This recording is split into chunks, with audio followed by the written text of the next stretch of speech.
Hi, my name is Andrea Tremolay from the Loop Media, and today we are doing the Nature Superheroes Museum, or Life at the Limits. And it's at the Royal Botanical Gardens. So come on in and enjoy the experience of the Royal Botanical Gardens.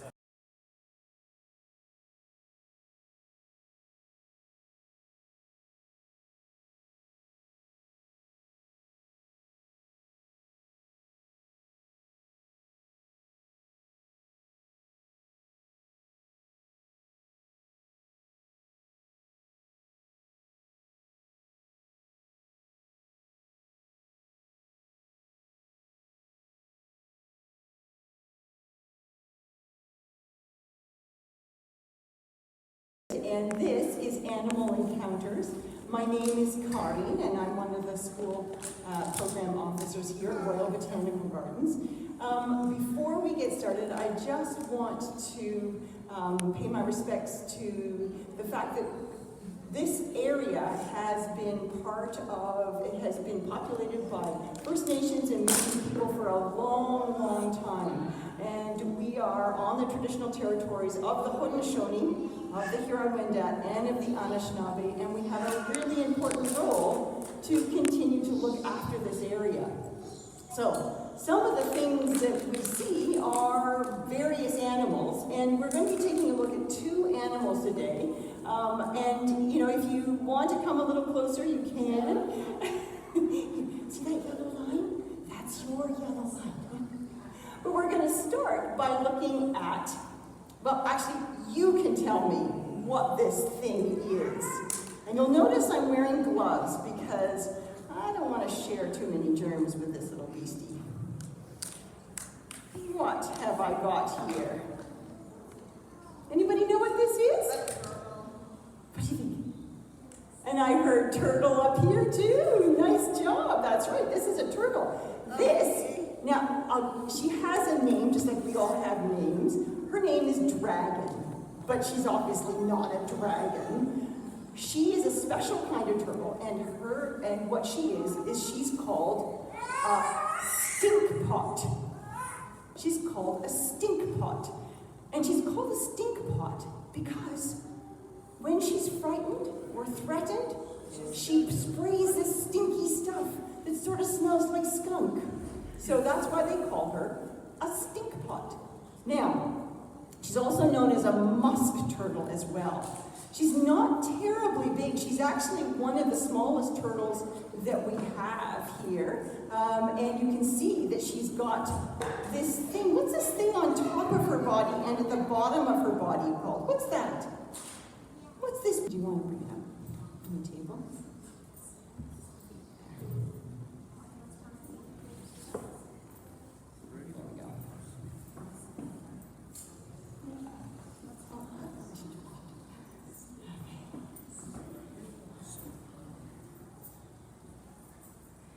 So, let me just get you all, that's right. Look what she's doing. Do you see what she's doing? So this is Night. And Night is a rat snake. It's a gray rat snake. So let me just come a little closer. And she is, do you see her curling up around my arms? Okay. So she's doing that because she wants to make, now where are you going if you do that? Okay, so let's just get this together here. So she actually lives in the trees. You're on me. Here, let go of that. Okay. She actually lives in the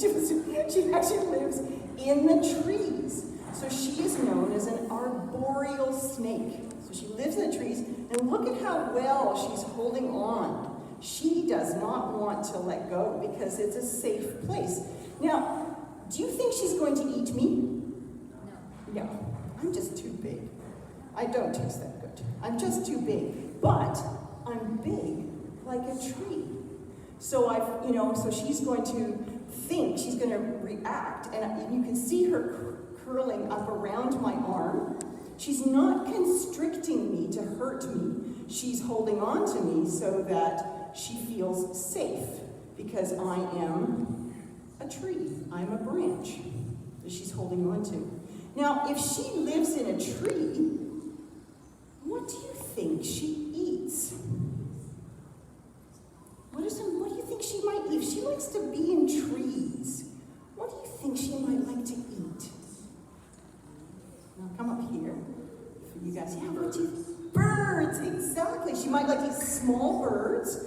What else do birds do in the trees? What else do they lay in the tree? Eggs. Eggs, that's right. So she might like to go for eggs. Is there anything else that might be in a tree? A nest. A nest, yeah. What else might be in tree? Maybe she eats small baby birds. Anything else that she might like to eat? She might like to eat small mammals. So maybe a squirrel or two, small baby squirrels. I don't know. So she eats lots of different things. Now, some of you may have noticed, as I've been walking around, you've noticed that she's not being rude, but she's sticking her tongue out. Did you notice her sticking her tongue out? Did you notice that? What is she doing? Why is she sticking her tongue out? Anybody know? Any guesses? Well, she's actually smelling the air. And she's going to bring those scents back into her mouth so she can sense what's around her. Okay, now this is a gray rat snake. It is also sometimes known as a black rat snake. And you'll notice the color that she is. She's a sort of blotchy. And when they're very young, they tend to be, where are you going? They tend to be sort of a blotchy gray color. So that's why they often are called gray rat snakes. But as they get older, they go blacker. They get less blotchy. And that's why we call them black rat snakes. So sometimes you'll hear gray, sometimes you'll hear a black rat snake. But she's very comfortable being on this tree. And I'm just going to check one little thing. So I just want to find out, we know what she eats, but yeah. Oh, where is she going today? Okay. So, where are snakes now? Where are snakes now? Like, where are they living now? And you really want to go there, don't you? Where are snakes now? Do you see them crawling around right now outside? They're underground, that's right. They're in what's known as their hibernaculum. And that's when they get all cozy with other snakes.